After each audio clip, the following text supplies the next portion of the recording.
राजा दुबे को 30 घंटे हथकड़ी लगा थाने में बैठाने के प्रकरण में ट्विस्ट। याचिका वापस लेने और वकील बदलने की लगी एप्लीकेशन।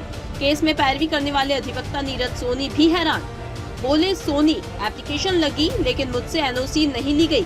बोले एडवोकेट नीरज सोनी, मामला हैरान करने वाला है क्योंकि हाईकोर्ट पहले ही इस मामले में आदेश जारी कर चुका है। अब सिर्फ कंप्लायंस होना बाकी है। ऐसे में याचिका वापस लेने और वकील बदलने का कोई औचित्य नहीं रह जाता।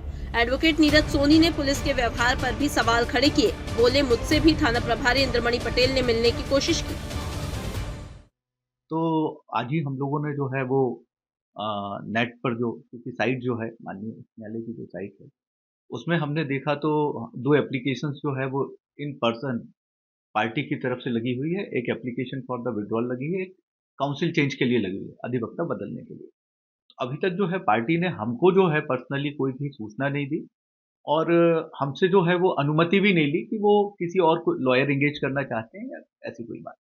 अब जहां तक जो केस की बात है तो मैं आपको स्पष्ट रूप से बता देना चाहूंगा कि जो 4/12/2025 को जो कार्रवाई हुई थी और माननीय उच्च न्यायालय की जो डिवीजन बेंच है, माननीय उच्च न्यायालय ने स्पष्ट रूप से जो है आदेश करते हुए इंद्रमणि पटेल का जो एडमिशन था उसके आधार पर उनको फंडामेंटल के ग्रॉस वायलेशन और इलीगल एक्ट के लिए दोषी पाया है।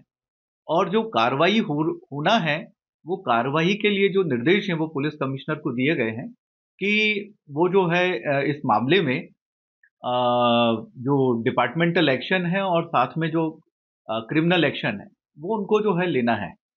तो जब जो मामला है वो जो जिस मामले में जो कार्रवाई है वो सिर्फ कंप्लाइंस की कार्रवाई है कि पुलिस कमिश्नर को इस ऑर्डर का कंप्लाइंस करना है। तो ऐसे में ये जो विड्रॉ करने की एप्लीकेशन है ये इस कारण भी महत्वहीन हो जाती है कि इस मामले में चूंकि माननीय उच्च न्यायालय ने आदेश पारित कर दिया है, आदेश एग्जिस्ट कर रहा है और सिर्फ कंप्लाइंस किया जाना बाकी है। अब इस मामले का जो दूसरा पहलू जो मैं समझ पा रहा हूं वो जो है आपसे आपसे आपके माध्यम से सभी को बताया जाना बहुत आवश्यक है कि आखिर इस मामले में ये परिस्थिति उत्पन्न क्यों हुई।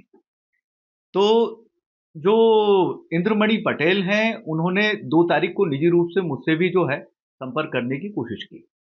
इसके बाद जब मैंने स्पष्ट रूप से मना कर दिया कि भाई इस मामले में जो है ये गंभीर मामला है और इसमें जो एक्ट है वो against to the fundamental rights है और that matter has to be seen, मतलब ये मामला जो है माननीय उच्चतम न्यायालय और राज्य सरकार के बीच का विषय है और इसमें मैं आपकी कोई सहयोग नहीं कर सकता।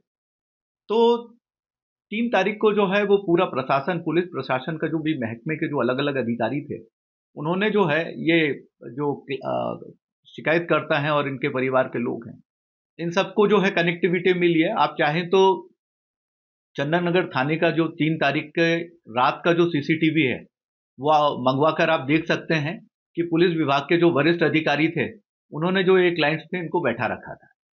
अब आती है बात 4 तारीख की। तो 4 तारीख को जब सुनवाई हो रही थी तो न्यायालय माननीय उच्चतम न्यायालय के जो न्यायालय परिसर है इसमें कम से कम 15 से 20 पुलिस अधिकारी, एक जो है शायद अन्नपूर्णा थाने के एसीपी हैं शिवेंदु जोशी, ये और इनके साथ जो है लगभग 15 से 20 पुलिस वाले जो हैं पुलिस कोर्ट परिसर में थे और जो क्लाइंट्स थे इनको होल्ड किया हुआ था।